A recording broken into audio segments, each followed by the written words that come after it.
فكرة اليوم أيها الأصدقاء المبرمجين هي كيف نستعيض عن أيقونة أو رمز الإكسل في الاختصار. نحن لدينا الآن هنا هذه الصورة وهي بخاصية أيقونة، أي حجمها صغير جدا، تم تصميمها عن طريق برامج منفصلة. هي صورة من الصور تم وضعها في هذا البرنامج وحفظها كأيقونة. لكن ماذا تفيدنا؟ نحن لدينا هذا الملف، عندما نرسله اختصار، هذا هو العقل المفكر، عندما نرسله اختصار إلى سطح المكتب لكي يستخدم من قبل المبرمج أو من قبل المستخدم، عفوا،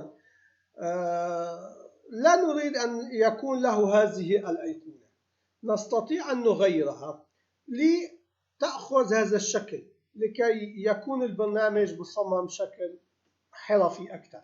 نلاحظ ما هي الطريقة. عندما نرسل هذا الملف اختصار إلى سطح المكتب أو إلى مكان نحن الآن عليه،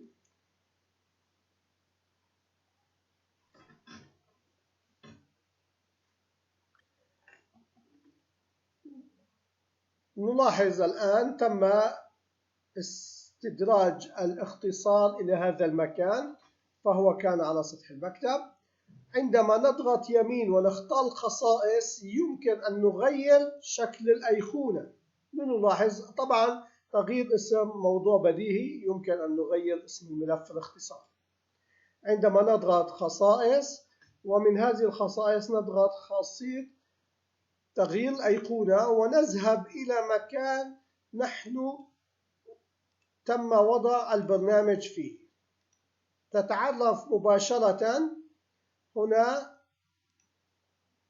مباشرة على الأيقونة، وعندما نعطيها أوكي نلاحظ أن ملف الإكسل أو الاختصار الخاص بهذا الملف الإكسل أخذ شكل الأيقونة، وبذلك المستخدم يكون في اللحظة البدائية لا يعرف أنها ملف إكسل، لكن نحن نشرح له أنه برنامج معمول على فيجوال بيزك أبليكيشن إكسل لكي يكون في دراية واستخدام له.